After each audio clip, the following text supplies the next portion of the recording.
Welcome to Local Living Tri-City, your go-to podcast for exploring the vibrant communities of Temecula, Murrieta, and Menifee. Join me, Liz Jones, as we dive into real estate insights and local business stories, bringing you closer to the heart of our Tri-City area. Let's get started with today's episode.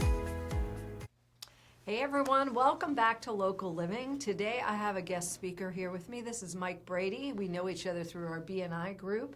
And Mike runs Lucky Air. He's the owner and operator of Lucky Air. And I want to say thank you for taking some time out of your day to be here with us. Well, thank you for the invitation. It's a pleasure to be here and an honor. Thank you, Liz. You bet. So I know that in my business, heating and air, obviously here in California, we need both our heat, as I'm shivering in here today, and air conditioning are really, really important. I know there's certain things that we have to do to maintain a system, and I'm going to ask you a little bit about what are those good to do things that we should talk about. And then when it comes to how do you know the system is really toast and it's time to change that?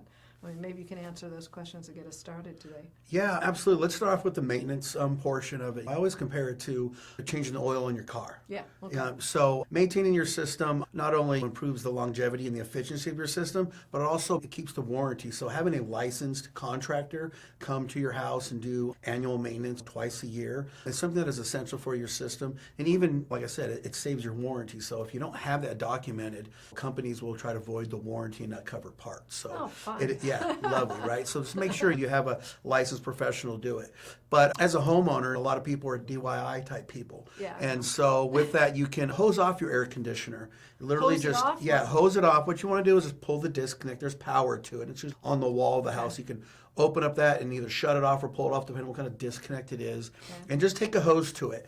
You want to avoid chemicals depending on the makeup of the unit, and homeowners aren't going to know, is this copper or is this aluminum or is it a combination of both? Right. So you can use a basic like simple green if you wanted to help with that. But really you want to just hose it off twice a year because it sucks in all the surroundings, sucks in the air from the... And that's what you're knocking all that dirt that and you're knocking that dirt off, right? And out. Yeah, so absolutely. Keep the engine or the fans running right. It's going to run more efficiently when it can breathe better, really. And then just change your filters. And how often does that have to happen? I always say buy a pack of the cheap filters, really, and every time you change your bills, you change your filter. It's simple. Now, obviously, if you hardly even run it in those off times, you can check it and not change it. But, I would at least get a habit of every 90 days at a minimum. Absolutely. Now, I've pulled out filters, and I think they look clean. But it's probably not, right? Right. It depends on the type filter. A lot of people you can tell with the more efficient filters, but a lot of times those more efficient filters can cause restrictions because they get clogged very quickly. Yeah, you can't get a lot of air through it. Right. So you're kind of choking the system. So that's why I say if you don't have an advanced filter like what we call like a MERV 16s, that's just a more advanced filter. That filters air better. If you don't have an advanced one like that, then your basic little one is better because it lets more air past. That's cool. Now, what is that? It's almost like an insulation that goes around the piping that goes on the outside of the house. I see it shoot up, or I see the sun tearing it up a lot. What is that all about? Yeah, so actually that's to insulate it. We call it Rubitex. It's actually just like a rubber. Okay. And then now to code, you have to put a proper tape, UV rated tape, so it doesn't just start melting and stuff with the UV rays in the sun. That's just to help it insulate it so it's more efficient because the bigger line on your system, it condensates. So water will drip out. So that's why definitely you want it in the house because it can drip. Okay. But it's meant to sweat, basically. Okay, so that you're putting rubber, and I think I'm talking about the right place. You got the condenser outside. You've got a pipe that comes from it, and it's usually wrapped in a rubber. And you're saying now you have an UV tape that's wrapped around that? Yeah, as well, just to save the rubber. Or then there's different kinds of tape you can use, but the main thing is you have that Rubitex on there, and that's the I don't want to get too technical. That's the suction side of the system, and then you have the smaller one is your liquid. That one does not. It doesn't condensate. It doesn't need to be covered, but the other one does. The larger one does. Okay, that's really cool. Now, I had to learn this because I was selling property. So you have the condenser outside with the big spin fan, and then you have something up in the attic, and that's your heating unit? Is that? That's correct. So popular places for that unit, newer homes are going to be in the attic. Okay. And you have a furnace or air handler, and then you have a coil. The coil is what that refrigerant line you were just referring to is attached to. Oh. It goes into that from outside, and basically it removes the heat if it's a heat pump, it removes the cold through the refrigeration process is how it removes it from the house. Well, technically, when you feel that air outside and it's hot air coming out of the condenser, that's technically removing the heat from the house through the refrigerant flow. Okay, so but your furnace heats the house and then it blows the air as well.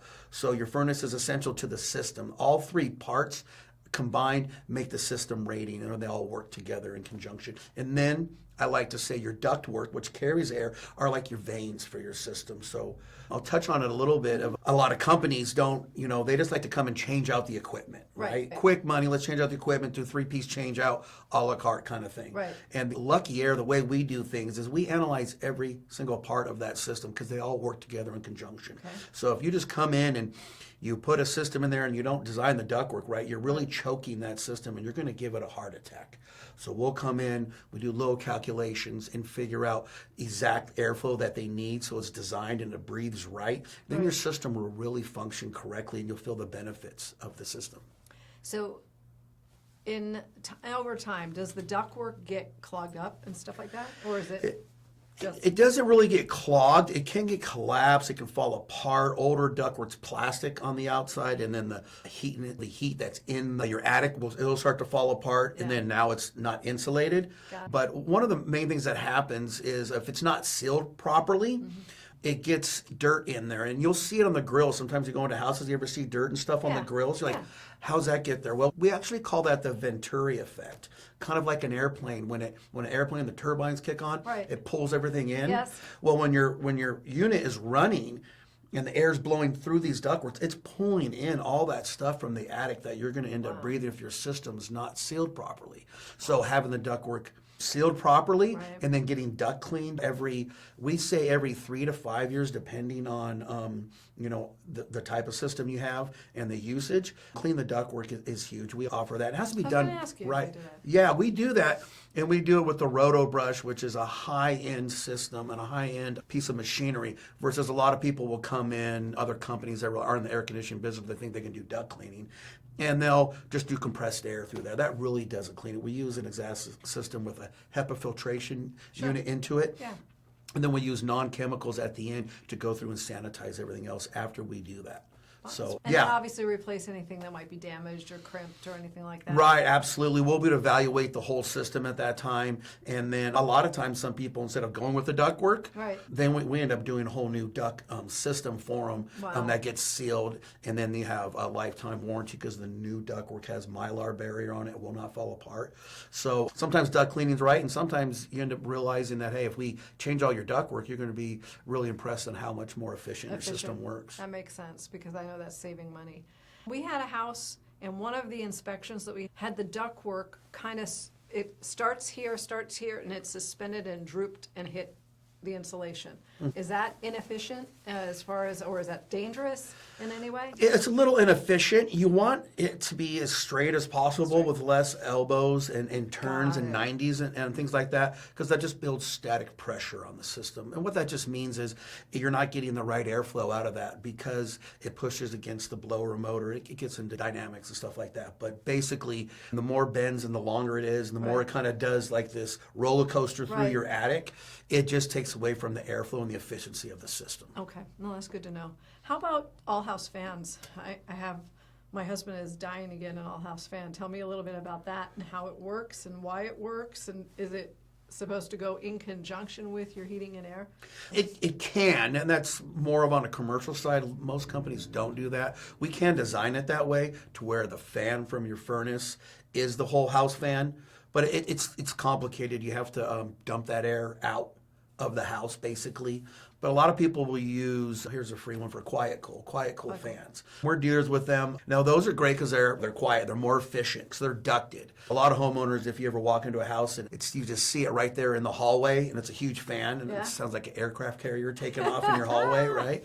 Those work, but they're just so loud. I can't deal. They don't go for a long time, right? You only need a couple of minutes to get the temperature down? No, you'll run them for a while. Your only issue, the biggest issue is, they will work. Obviously, it has to be colder outside than it is in the house. Yeah. You need to make sure you have the right ventilation in the attic because you're bringing air in. I mean, those are pressurized systems. A lot of them are like 4,000 to 6,000 CFM.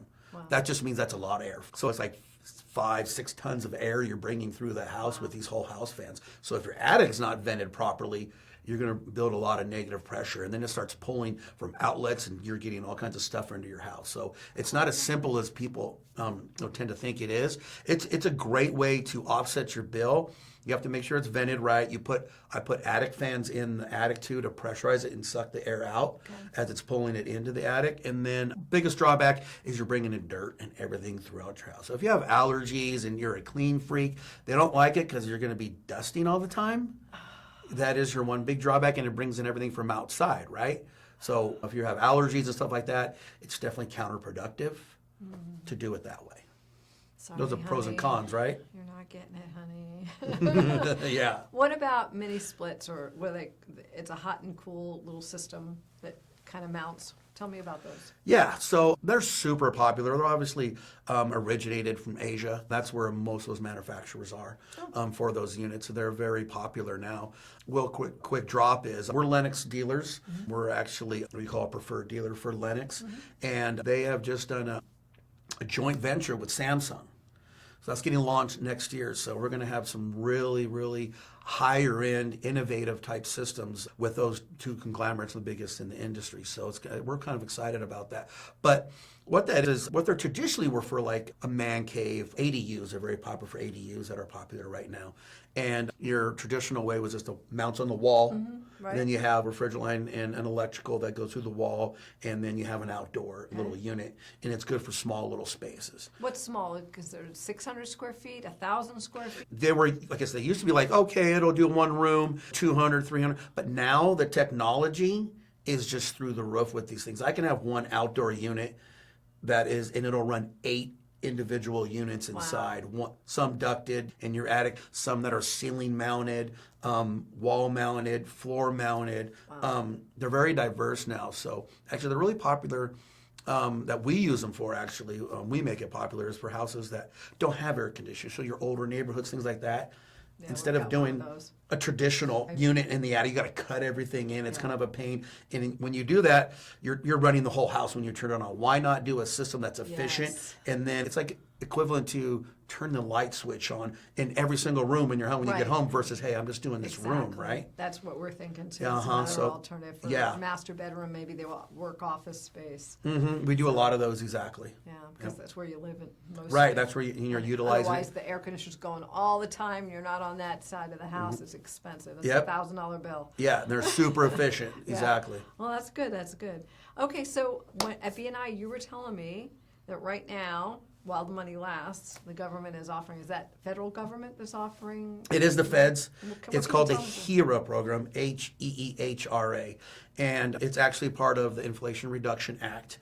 And they just launched this here in California. And there's limited funds, so it'll go quickly. But you just have to switch to a heat pump. Okay. So a lot of people, I don't want that's all electric. But what you don't understand is these are very efficient systems that we have to put in, right?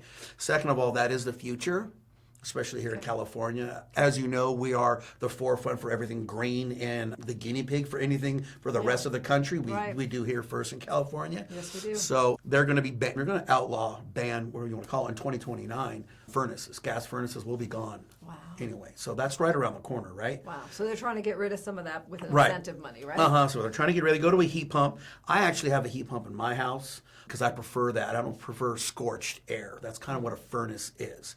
So all this does is really just, it looks like your regular, people wouldn't know, it looks like a regular condenser outside, but it's a heat pump. It just reverses the cycle of refrigerant. So to heat your house, you use the outside unit as well. And you just have an air handler inside, so you don't have no more natural gas for heating. You use a heat pump system. And everything that's incentivized through this program, you can get up to $8,000 depending on your household and your income. So lower income will get more, higher income will get less? yeah, and even higher income can still get the $4,000 mark. So it's a $4,000, which is 150% of your average median income. In Riverside County, average median income's around $95,000.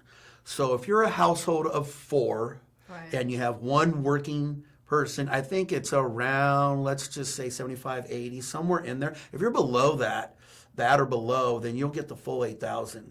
And then if you are 150% of that, so it could be like 130,000, somewhere around there, then you'll get at least $4,000, which is a huge chunk of change towards this system. Just so the audience knows, what he's talking about is that there's money to be had in a residential home. Let's say you have your heating system or your AC system that goes out on you, or you're just ready to replace it, that if you apply for this grant money, that it will, if you fall under certain incomes, it will allow you to get a portion of that, and it's likely between $4,000 and $8,000 depending on your income. And obviously that's while funds last. And you were mentioning something for all the landlords that I have out there. If there's a multi-units, if it's still available, what's out there for that? Oh, it's both, actually. The tenants, I'm doing one right now for a BNI member, a matter of fact, or her landlord. We are doing, because it's based upon their income. Right. So they qualified for it. The tenants, literally the tenants qualify for it. Technically, tenants are supposed to pay for it all, but they can work that out with the owner.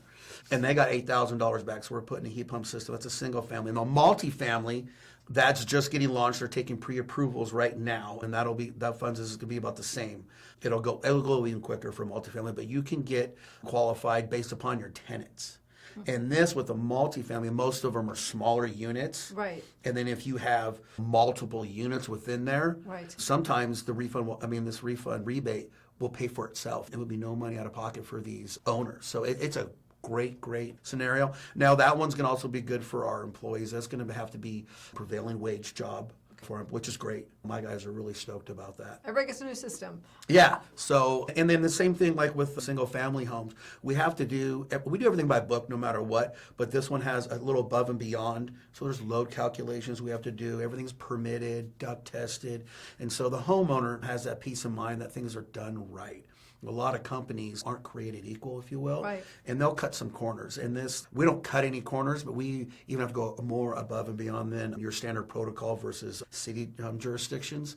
So homeowner has that peace of mind, or the landlord has a peace of mind that they're getting a quality install that a reputable company can stand behind. I love that. It sounds like if you're looking for heating or AC, or even just someone to do some maintenance, regular maintenance, Lucky Air is probably a great resource for you. Now, let's talk a little bit, let's segue into BNI. How did you get involved with BNI? And for those of you that don't know, BNI stands for Business Network International, yes? Mm-hmm. And they're all over this local city. If you're not connected, if you're a small business owner and you feel like networking is something you would like, jump into a Business Network International group. Ours meets at Angelo's on Thursdays. Between 11 and 1:30? Yep, it's 11. I think it's 11:30 to 1. And they're everywhere. And they're very, very popular in this area. And they're not only nation, they're worldwide. That's pretty incredible. I did not realize how big they are. And it all started when I was networking with a friend of mine who owns an air conditioning company as well. They do all commercial stuff. So I was networking with him on a project we were going to do. And he brought up the BNI. And I went and checked it out. And I really found that this was a very structured type place and environment. And so I've done a lot of different networking through the years, and it's never really panned out like BNI has. So yeah, I love it. It's been almost 2 years now when I joined the group that you're now in probably a little more than 6 months ago. And the only reason I switched from the other one is logistics, basically. Yeah, in the morning. The other one was at 7:30. It's like, I got to get my guys going at 7:30 and be there. So this one worked out, and it was a blessing. Both groups are great, but this group is amazing. And I've probably, in the short time I've been there, a year and a half, maybe close to 2 years now, something like that, I've gotten over $250,000 in work at least, and that's probably on the light side. So for you guys to understand what a BNI does, so picture 40, 50 more business owners that have a unique situation in this group. So there aren't 2 real estate agents, there's one. There aren't 2 air conditioning people, there are 1. And in that sense, as you find somebody you'd like to introduce, or a friend or family member says, I need X, you find somebody within the group, and if they're not in that group, they're in another BNI group. You intersect these 2 people using our app for introductions. And then you record these introductions and you record the business obtained. So they're very, very popular. And when we were talking about them being very structured, That's a whole nother gig. So picture 50 people in a room, and we have just 40 seconds to get up and offer value, introduce ourselves. And so it goes round robin around the room more than once. And there's an educational factor in there. There's a networking tip in there. And there's fun. There's connection and fun, and there's a little bit of introduction before and after where you're connecting with people. And then we do off-day things like a one-on-one, like we're having right now. We're having a one-on-one to get to know each other. And that is the structure of BNI. It's very, very unique. If you had a small business opportunity and you'd like to find out more, I'm sure you can reach out to either us locally, or you can go to online and find out some more information. Yeah, about that. absolutely. And what I wanted to bring up about BNI is really we're in the giving season as well, right? Yeah. It's about to be Christmas, and we're giving back, and that it's givers gain. That's their motto. And really, when you embrace that and you get to know people through one-on-ones and trust them, it's so great to be able to refer them. Absolutely. And then when that starts just happening organically, you'll be surprised at how the whole system just really starts working together. Just like I said, organic. It's a neat situation, and they vet everybody who comes in, so it's like-minded people that are driven and looking to win. Yeah, oh, totally. I'm really enjoying it. I mean, it's different from any other networking that I've been doing so far, but I've enjoyed it. And I've even sent Brendan, he's off camera. I've even sent him there to see what it's like. And it's really excellent. I'm loving it. Yeah, So, absolutely. We're very happy and blessed to have you part of the team. Thank you. I appreciate it. Well, what do you plan to do with the next phase? As Lucky Air is growing, what do you think is your vision for next year for your team? Is it going to be growing? Is it about systems? What is the next step for you guys? It's funny you say that. I just met with a different BNI member today. Did you? And marketing, but I have a great marketing firm, but this was a different firm. My marketing firm's TD Marketing. They're great. But at any rate, I got him in BNI, by the way. Good for you. Good for you. This guy does like video marketing. And so my vision for next year is to, obviously we're always growing. I'm always one to always be moving forward, but moving forward the right way. So expanding through this hero program, Right. and then expanding through a little more video marketing. You know, I'm old school. I don't do all the videos and influencing. I probably should, but it's just not my forte. But it's going to be a little leprechaun, and we're going to name him Lucky. That's fun. Right? It's Oh, going to be a okay. little leprechaun. Like an icon of sorts. Right, Okay. right. So he's That's going to kinda be our cool. mascot. That's the word I was Mascot, looking okay. for. Okay. He's going to be our mascot. And I probably should have done this a long time ago. So he's going to be our mascot, and it's going to be Lucky the Patriot Leprechaun. I love it. And so he's going to help us market and come up with great ideas to be able to give back to people, and then show us all the incentives and different kind of marketing edge. I feel that people will really gravitate to. Oh, so, totally. Like, not only do we hire with our core values for our people, and that's Right. our culture, but it's also our favorite clients is the same people that you know and trust. So that kind of goes full circle. That's awesome. That's awesome. I feel like I got an education today. I learned about my maintenance. And by the way, I'm every 6 months. It's like June and January, I'm always changing out my filters. Maybe I should do a little bit more, but that's kind of how I remember it, the J&J. Right. So that's good. I never knew you should hose out the outside, but it makes perfect sense. I mean, it gets all the crap from the air, right? And Liz, we have what we would call our VIP maintenance program. Where we that's come cool. out twice a year for our customers. They don't have to worry about, like right now we're doing our pre-winter stuff. So we're coming out and we're doing like a 24-point inspection and safety inspection on the furnace. Because that's a controlled fire, You bet. in your Yeah. house. So we come out, we check everything, we make suggestions that we find are different things that can make their system more efficient. We change your filters for free. That's all part of the program. And then we do it once before summer as well. And then, like I said, that keeps our warranty intact. And then also, they get priority service. So what that means is when we're really slammed and it's really busy, they go above the other members that aren't VIP members and make sure they get that service. Like in the middle of the summer when Right, it's really hot. 100%. We guarantee to get out there within 48 hours. Usually it's next day. And then they get 10% off repairs, 15% off new systems, and then we have a referral basis. So it's something like, there's so many things to worry about in life. Just sign up with Lucky Air's maintenance VIP program, and one less thing you got to worry about. There We'll you come out go. and take care of it for That you. might be the way to go because I got enough on my shoulders. So. You know you do. You should. Yeah, let's We just all get do. you signed up. Yeah, absolutely. Well, I want to thank you for taking the time to be with us today, and I learned so much from you. And I know there are great programs out there for anybody who's thinking it's time to add a new system. And hopefully you'll reach out to Mike regarding that. And at the end of this, we'll make sure we put a link into Lucky Air. Oh, perfect. It's an easy number. Remember, it's 844-4-LUCKY-AIR. Right. And .com. We're here local in this area, and we're committed to your comfort. That's awesome. Thanks again, Mike. Thank you for your being here. time. Appreciate it. Absolutely. Till the next time. Thank you for listening to Local Living Tri-City. Stay tuned for more insights and stories from Temecula, Murrieta, Menifee, and surrounding areas. Be sure to subscribe, leave a review, and share this episode with a friend that is passionate about the Tri-City area as you are. Goodbye for now, and we'll see you next episode.